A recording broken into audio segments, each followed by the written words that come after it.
इतने में अलायना बोली, 30 करोड़। और इतना कहते ही वो पलटकर अभिनव को देखने लगी।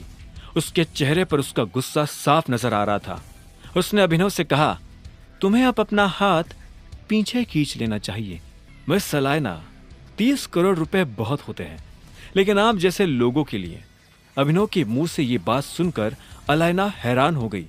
इससे पहले कि वो आगे कुछ कह पाती, अभिनव ने अपनी तरफ से कहा, 100 करोड़ रुपए। ये सुनते ही एक आदमी ने टेबल पर हाथ मारते हुए कहा, ये हार तो अभिनव जी ले गए। जैसे ये बात अलायना के कानों में पड़ी तो वो अभिनव को नफरत भरी नजरों से देखने लगी। इसके बाद ऑक्शन आगे बढ़ा और कुछ देर के बाद खत्म हो गया। लगभग सभी लोग निकल चुके थे, लेकिन अभिनव अलायना के साथ वही रुक गया था। अभिनव को यह तो नहीं पता था कि इस वक्त अलायना के मन में क्या चल रहा है, लेकिन उसके रुकने के पीछे की वजह थी कि वो अलायना से बात करना चाहता था। अभिनव ने संग्राम को पलटकर देखा और कहा, तुम अकरम को इस हार के लिए पे करने के लिए बोल सकते हो। उसे कहना कि मेरे हिस्से में से पेमेंट करे। मैं अभी पैसे लेकर नहीं आया हूं। संग्राम ने मुस्कुराते हुए कहा, ठीक है।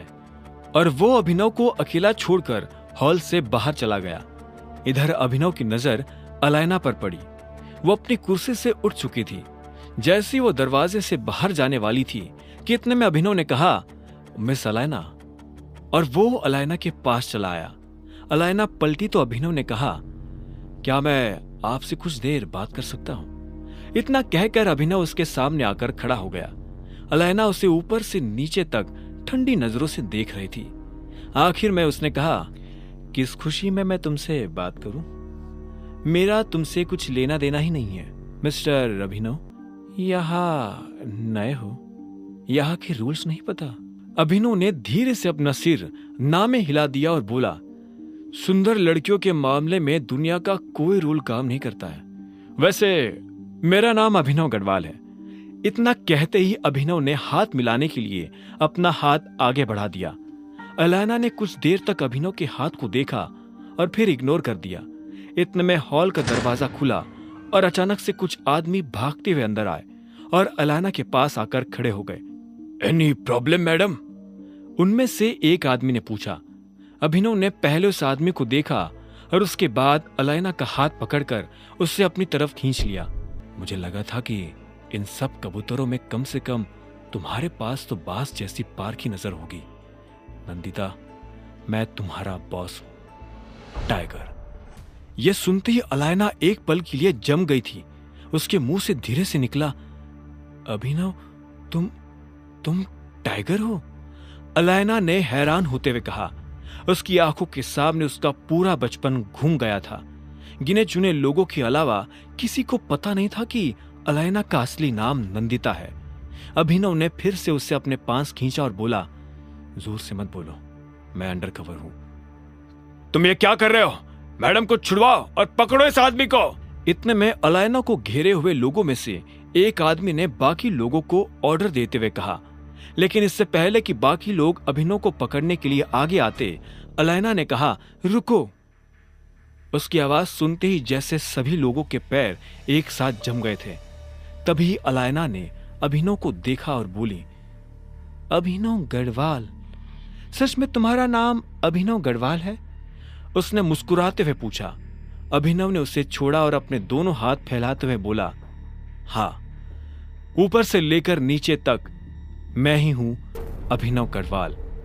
यह सुनते ही अलायना ने अपना मुक्का कसा और सीधा अभिनव की छाती में दे मारा। इससे पहले कि अभिनव इस मुक्के के पीछे का कारण पूछ पाता, अलायना ने कहा, यह मैंने तुम्हें इसलिए मारा क्योंकि आज से 20 साल पहले तुम मुझे छोड़कर चले गए थे। अभिनव को दर्द भी हो रहा था, लेकिन वो मुस्कुरा भी रहा था। अभिनव को याद आ गया था कि उसके पापा के एक्सीडेंट हो जाने से पहले वो अलायना से कई बार मिल चुका था। उसका असली नाम अलायना नहीं बल्कि नंदिता था। जब वो छोटे थे, नंदिता तभी से बहुत बहादुर थी। किसी के बगीचे में घुसकर आम तोड़ना हो या गली में घुसे किसी आवारा कुत्ते को भगाना हो, नंदिता इन सारे कामों में एक्सपर्ट थी। जहां इन चीजों को करने से पहले अच्छे लड़कों के हाथ पैर काम जाते थे, वहीं नंदिता ऐसे काम चुटकियों में निपटा देती थी। वो और अभिनव बचपन से बहुत अच्छे दोस्त थे। नंदिता को अभिनव के साथ रहना, उसके साथ खेलना बहुत अच्छा लगता था। वो बचपन से काफी स्ट्रिक्ट थी। कोई भी उससे ना तो मजाक कर सकता था और ना ही कुछ उल्टा सीधा कह सकता था। सिर्फ अभिनव के पास ही वो अधिकार था कि वो अलैना से मजाक कर सके। जब अलैना ने अभिनव को फिर से देखा तो उसके चेहरे की मुस्कान और बड़ी हो गई थी। अलैना उसके पास आई और उसे अपना कार्ड थमाते हुए बोली, अगर हिम्मत हो तो मुझे फोन करके दिखाना, और हंसते हुए वहां से निकल गई। इसी तरह अभिनव ने अपनी कोर टीम के आखिरी मेंबर का दिल भी जीत लिया था। आगे की कहानी जानने के लिए देखें अगला एपिसोड सिर्फ पॉकेट एफएम के यूट्यूब चैनल पर, और द रिटर्न ऑफ टाइगर के सारे एपिसोड्स को सुनने के लिए डिस्क्रिप्शन में दी लिंक से डाउनलोड करें पॉकेट एफएम ऐप।